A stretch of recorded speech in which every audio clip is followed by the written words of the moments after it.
ಇವತ್ತೇನಾದರೂ ಸೋತಿರೋದು Mumbai Indians ಸಾಮಾನ್ಯ team ಅಲ್ಲ. ಇವಾಗ ಗೊತ್ತಿದ್ದಾಗ ಒಳ್ಳೆ ಆಟಗಾರ ಅಲ್ಲಿದ್ದಾರೆ. ಇನ್ನು ಕ್ಲಿಕ್ ಆಗಬೇಕಾಗಿದೆ ಅಷ್ಟು.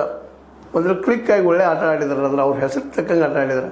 ಸೂರ್ಯಕುಮಾರ್ ಯಾದವ್ ಆಗಿರ್ಬೋದು, ಅದೇ ಕಾಲಕ್ಕೆ ನಮ್ಮ ಪಾಂಡ್ಯ ಆಗಿರ್ಬೋದು, ಇನ್ನುಳಿದ ಆಟಗಾರರು ಭಾಳ ಅದ್ಭುತ ಇದ್ದಾರಲ್ಲೇ. ಬಾಲರು ಚೆನ್ನಾಗಿದ್ದಾರೆ. ಅವರೆಲ್ಲರೂ ಕ್ಲಿಕ್ ಆದ್ರಪ್ಪ ಅಂತಂದ್ರೆ ಮೋಸ್ಟ್ಲಿ ಈ ನಮ್ಮ ಶ್ರೇಯಸ್ ಅಯ್ಯರ್ ಕಿಂಗ್ಸ್ಗೆ ತೊಂದರೆ ಕೊಡೋದ್ರಲ್ಲಿ ಸಮಸ್ಯೆನೇ ಇಲ್ಲ.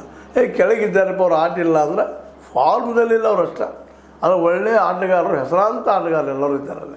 ಅವರೆಲ್ಲರೂ ತಮ್ಮ ಹೆಸರು ತಕ್ಕಂಥ ಆಟ ಆಡಿದರೆ ಮಾತ್ರ ಇವತ್ತಿನ ಮ್ಯಾಚ್ದಲ್ಲೇ kings top of the top 4 ಒಳಗೆ ಬರ್ತಾರ ಅನ್ನೋ ಸಮಸ್ಯೆ ಅದ. ಯಾಕಂದ್ರೆ ಈಗಾಗಲೇ ಭಾಳಷ್ಟು ನಿರಂತರ 4 ಮ್ಯಾಚ್ಗಳನ್ನು ಸುತ್ತ ಕೆಳಗೆ ಬಂದಲ್ಲ, 4 ನಂಬರ್ ಬಂದ್ರೆ. ಇವತ್ತು ಮತ್ತೆ ಸೋದ್ರಪ್ಪ ಮತ್ತೆ ನೆಕ್ಸ್ಟ್ ಕೈ ಹಿಡಿತಾರೆ. ಹೀಗಾಗಿ ಅವ್ರಿಗೆ ಮುಂದಿನ ಮ್ಯಾಚ್ಗಳು ಇನ್ನೂ ಕಷ್ಟ ಆಗ್ತಾವೆ. ಅದಕ್ಕೆ ಈಗ ಅನಿವಾರ್ಯವಾಗಿ ಗೆಲ್ಲುವ ಸ್ಥಿತಿಗೆ ನಾವು ಗೆಲ್ಲಬೇಕು.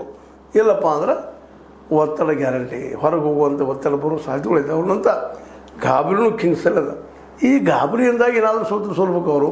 ಆದರೆ ಅವರ ಮೆರಿಟ್ ತಕ್ಕಂಗೆ ಆಟದ ಒಂದು ಗುಣಮಟ್ಟದ ನಾವು ನೋಡಿದಪ್ಪ ಅಂತಂದ್ರೆ ಅವ್ರು ಗೆಲ್ಲಬೇಕು. ಇವತ್ತಿಂದ ಗೆಲ್ತಾರ ಅನ್ನೋ ಪ್ರಶ್ನೆ ಅದ. ಏನೂ ಇರಲಿ, ಈಗ RCB ಟಾಪ್ ಆಗ್ಯದ. ರನ್ ರೇಟ್ ಇರ್ಬೋದು, ಮತ್ತೇನಿರ್ಬೋದು. GTಗಿಂತಲೂ ಮೇಲಕ್ಕೆ ಹೋಗ್ಯದ. GTನೂ ಈಗಾಗಲೇ 12 ಮ್ಯಾಚ್ ಆಡೆ ಅದು ಟಾಪ್ 16 ಪಾಯಿಂಟ್ ತೊಗೊಂಡದ.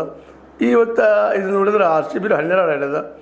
ಅದು ಏನಪ್ಪ ಅಂತಂದ್ರೆ ಒಳ್ಳೆ ಮ್ಯಾಚ್ ಆಡ್ಯದ. ಈಗಾಗಲೇ ಅದು 14 ಅದು 16 ಪಾಯಿಂಟ್ ಆಗ್ಯದ. ಇವತ್ತಿನ ಅವ್ರ ರನ್ ರೇಟ್ ನೋಡಿದ್ರೆ ಟಾಪ್ ಅವ್ರು ಆಗೋ ಸಾಧ್ಯತೆಗಳಿದ್ದಾವೆ. ಇನ್ನು ಮುಂದಿನ ಮ್ಯಾಚಲ್ಲಿ ಯಾವ ರೀತಿ ಪಡಿತಾವೆ, ಯಾವ ರೂಪದಲ್ಲಿ ಯಾರು ಗೆಲ್ತಾರೆ, ಯಾರು ಸೋಲ್ತಾರೆ, ಅದು ಬೇರೆ ವಿಷಯ. ಏನೂ ಇರಲಿ, ಈ 2 ಮ್ಯಾಚ್ಗಳು, ಒಂದು ಆದದ್ದು, ಒಂದು ಇವತ್ತು ಆಗುವಂಥದ್ದು. ಇನ್ನು 58ನೇ ಮ್ಯಾಚ್ ಇವತ್ತು ನಡೆಯುವಂಥದ್ದು. 58ನೇ ಮ್ಯಾಚ್ನಲ್ಲೇ ಶ್ರೇಯಸ್ ಅಯ್ಯರ್ ಅವರ team Punjab kings at any cost ಗೆಲ್ಲಲೇಬೇಕು ಅನ್ನುವಂತಹ ಒಂದು ದುಸ್ಥಿತಿಗೆ ಬಂದಂಥದ್ದು. ಆದರೆ ಅದೇ ಕಾಲಕ್ಕೆ ಮುಂಬೈ ಇಂಡಿಯನ್ಸ್ ಸೋತರು ಒಂದು, ಗೆದ್ದರು ಒಂದು, ಏನು ಡಿಫ್ರೆನ್ಸ್ ಇಲ್ಲ ಅವರಲ್ಲೇ. ಸಹಜವಾಗಿ ಆಡೋದಕ್ಕೆ ಅವ್ರಿಗೆ ಅವಕಾಶಗಳಿದ್ದಾವೆ.